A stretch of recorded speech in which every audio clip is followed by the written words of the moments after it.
I'm here with Ray Makela, CEO of the Sales Readiness Group. How are you, Ray? I'm doing well, Alonso. Great to be here today. Thanks.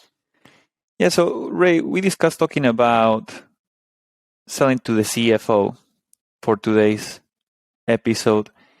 With so many companies tightening their budgets in the face of economic uncertainty, it's more important than ever to know how to sell to the CFO effectively. So let's start by sharing your thoughts. Like, what are your thoughts about why it's important to sell to the CFO, as you told me recently, during a slowdown in the economy? Yeah, well, and I think you hit it on the head with the slowdown and tightening budgets. The CFO has become more important than ever. And I think we need to realize that they are now a key decision maker in just about every deal that a business to business sales executive may be proposing. And the reason being is with the tightening budgets, the threshold that a CFO may want to review has gone down. So, where it may be 100 or hundreds of thousands of dollars in a large organization, it's now come down, maybe it's at the $50,000 level or even lower if it's a smaller organization. So I think it's likely the CFO is going to get involved as a ratifier or final decision maker. They have the ability to say no, but they're not necessarily involved throughout the sales process. So I think we need to anticipate that they're going to be involved and then really empower our sponsor to be able to, present and support the business case that we're presenting so that our ultimate proposal does get approved. Mm-hmm. From your own sales conversations with organizations and from hearing from reps at some of our clients, what are you hearing as far as how are CFOs approaching their decision making during a slowdown? Yeah, so I think there definitely is more scrutiny.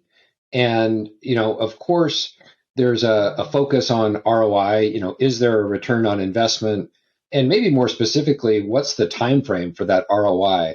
So I don't think, a fuzzy proposal or one without a definite timeline is going to have much chance of approval. And I think we really need to be specific about what the costs are, but also where that value is going to be returned. So is it because we're improving productivity? Are we reducing cost? If we're improving the top line, can we show how that's going to happen and how it's going to generate more revenue than the cost of the proposal? So those are the kinds of things that the CFO is interested in. And I think we really need to be speaking the language of a CFO in terms of capital versus operating expense, return on investment, and the cost of capital. The kind of things that a CFO would be really interested in performing their duties. Any details on how you think CFOs view risk during a slowdown? Well, sure. I think risk, is a case of mitigating or managing, at least understanding, are we likely to get the return for the investment that we're making? And are there impacts on the organization? So, I think in general, what the CFO doesn't want to see is out of control spending or investments that aren't returning, a benefit. And so we really need to think about, is this a problem that needs to be solved? Is this the right solution? And is this a cost-effective way of going about solving that problem? So the CFO, they're not going to say no to everything, but there needs to be a very compelling case, and it needs to be one that is in alignment with the organization and strategic priorities that they're trying to accomplish. Let's talk about the sales pitch. Mm-hmm. Anything you would do differently versus how things were doing it before, now that we are talking about keeping the CFO in mind when crafting a sales pitch? Yeah, well, I think we need to really do our homework, have our numbers in order, if you will. And when we're presenting, the CFO isn't going to have a lot of tolerance for ambiguous numbers or intangible benefits. Not that they aren't important, but they're really going to want to see, is this a thoughtful analysis? Is there a real business case? And I think as soon as it starts looking like there's a lot of fluff or the benefits are exaggerated, then they're going to dive into more detail, I think. So I think we really need to work with our key sponsor, our stakeholder that we're working with before the CFO, to build that case. And in some cases, we have to enable them to present, because the salesperson won't even have the conversation with the CFO. That's going to happen behind closed doors. So I think we need to really partner with our sponsors to build a very solid business case and presentation that then they can take forward for approval. Do you have a recent example or story that comes to mind that showcases this approach of highlighting the value of the product or a service when bringing this to a CFO, especially during a slowdown? Yeah, I mean, I can think of one where we worked very closely with a client. They had to be able to calculate and prove a return on investment. And so we helped them with that analysis, and in this case, for a sales management solution, where they were looking at the cost of hiring, they were looking at onboarding and ramp up time, and they were looking at attrition as all metrics that could potentially be influenced through better sales management. And so by making some assumptions and then projecting the numbers out, there was quite a compelling case if they could keep people on board, make them more productive, and help the sales team, perform at a higher level. The program had a very significant ROI, and that was able to get approved when they finally went forward for budget approval. And let's talk about building relationships. This is an important part of the sales process, and as it relates to the CFO, are there any strategies, whether it's on communication style or how to build trust and credibility as it relates specifically to the CFO? Are there any tactics that you would can share with us that differ from the typical key stakeholder? And obviously there is a custom approach for each, but let's talk about the CFO. Sure. Yeah. And I mean, ideally, we can and do have the opportunity to meet with the CFO. As we said, often in large organizations, that's going to be very difficult. What we should do is really plant the seed and work with our key sponsor that's within their benefit to have us be part of that, to present or be part of those conversations. And if that happens, then understanding the persona of that CFO, what do they care about? How do they communicate? How do they like to consume information? And I think maybe our sponsor or a customer coach could help us understand how that person is wired, if you will, and how they communicate. But just by the position, we can anticipate that they're probably going to be fairly analytical. They're going to want to see the numbers and the detail behind that. And they're going to be more, matter of fact and maybe direct in communication style. So if we come in with a lot of antics and fluffy language and embellishing the presentation, they're probably not going to have much patience for that. And we may find that our meeting's getting cut short if we are presenting. Where if we come in with a thoughtful analysis, break it down, and be very respectful of their time, that we don't have an hour to spend telling stories. We better be very clear about what it is, the problem that we're solving, how our solution addresses that problem, and why it's a cost-effective way to respond to that issue.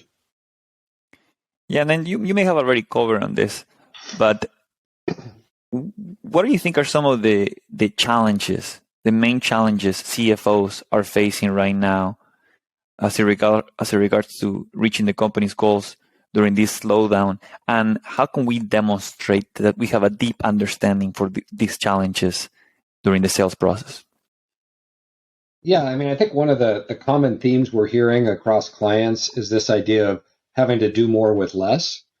And so, with that rally cry, I think we need to be able to show how our solutions are able to do that. Not that they're not willing to spend any money or invest any money, but there must be a strong case for that, and that this is going to allow them to do more, either through improving productivity, increasing the top line efficiency, really improving the way the business operates.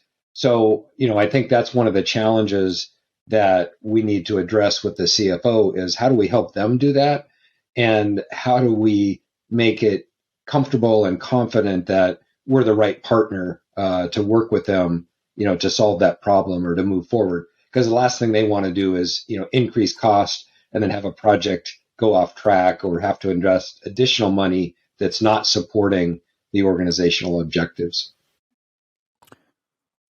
What are some of the biggest mistakes that you may have seen or you could foresee reps doing when selling during these times as it regards to the CFO?